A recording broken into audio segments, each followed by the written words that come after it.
صلیبی جنگیں، جنہیں مقدس لڑائیاں بھی کہا جاتا ہے، یورپ کے عیسائیوں نے مسلمانوں سے یروشلم کی مقدس سرزمین کو دوبارہ حاصل کرنے کی کوشش میں لڑی۔ یروشلم وہ شہر ہے جو یہودیوں، عیسائیوں اور مسلمانوں کے لیے یکساں طور پر تعظیم اور تکریم کا حامل رہا ہے۔ صلیبی جنگوں میں حصہ لینے والے عیسائیوں نے مسلمانوں کے قتل و غارت میں کسی قسم کی روح رعایت نہیں کی، جبکہ اس کے برعکس مسلمانوں نے انتہائی نرم دلی، رحم دلی، رواداری اور صبر کا مظاہرہ کیا۔ مسلمانوں نے رحم دلی اور رواداری کی ایسی مثالیں قائم کیں جن کی تعریف یورپ کے مورخین نے بھی کی ہے۔ 11ویں صدی کا آفتاب اپنی آخری کرنیں زمین کے طول و عرض پر بکھیر رہا تھا تو یورپ کے عیسائیوں نے مسلمانوں پر حملہ کر دیا، اور حملوں کا یہ سلسلہ 1095 عیسوی میں شروع ہوا اور 1270 عیسوی تک جاری رہا۔ انہوں نے تاریخ کو ایک نئی جہت دی اور مغربی دنیا کو ایک نئی سوچ ملی۔ یروشلم کو حضرت عمر بن خطاب رضی اللہ تعالی عنہ کے زمانے میں 638 عیسوی میں فتح کیا گیا اور یہ مسلمانوں کے زیر نگین آیا۔ مسلمان حکمرانوں نے تمام ادیان کے ماننے والوں کو بیت المقدس کا طواف کرنے کی اجازت دی، اور یہ بھی اعلان کیا گیا کہ اگر وہ وہاں کچھ عرصہ قیام کرنا چاہیں تو وہ معترض نہیں ہوں گے۔ انہیں عبادت کی مکمل آزادی کی ضمانت دی گئی۔ کچھ ہی عرصے بعد عیسائی اس حد تک دلیر ہو گئے کہ انہوں نے بیت المقدس میں گانا بجانا اور رقص کرنا شروع کر دیا۔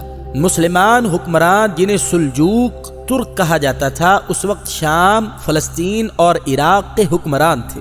ان حکمرانوں نے عیسائیوں سے گزارش کی کہ وہ بیت المقدس کے تقدس کا خیال رکھیں اور اس مقدس شہر کا احترام کریں۔ یہ یقین کیا جاتا ہے کہ عیسائیوں کو یہ بات قطعی طور پر نہیں بھاتی تھی کہ اس مقدس شہر میں مسلمان بھی موجود رہیں۔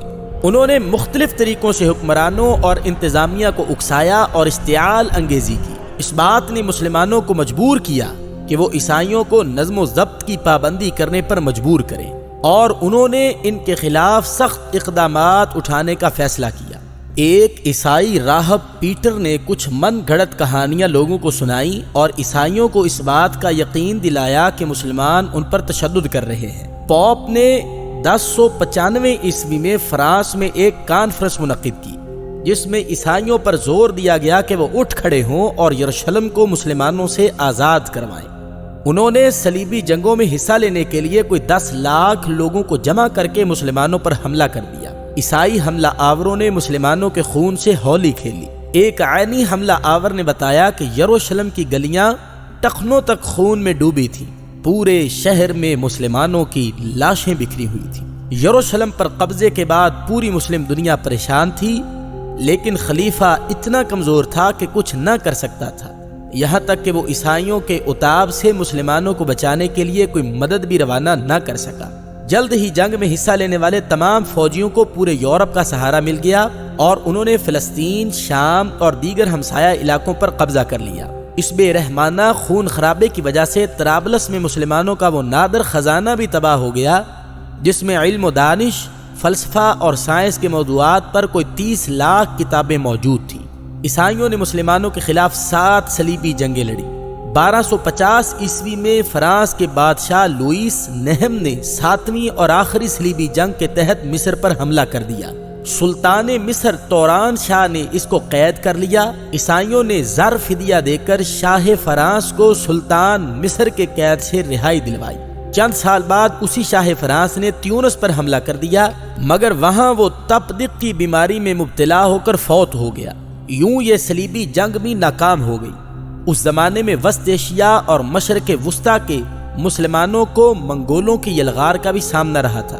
سلطان بیبرس نے نہ صرف صلیبیوں کو ناکام بنا دیا بلکہ ہلاکو خان کے منگولوں کو بھی شام اور فلسطین سے نکال دیا۔ منگولوں کا خطرہ دور کرنے کے بعد 1291 عیسوی تک ترکوں نے تمام عیسائی قلعے فتح کر کے صلیبی جنگوں کا قصہ پاک کر دیا۔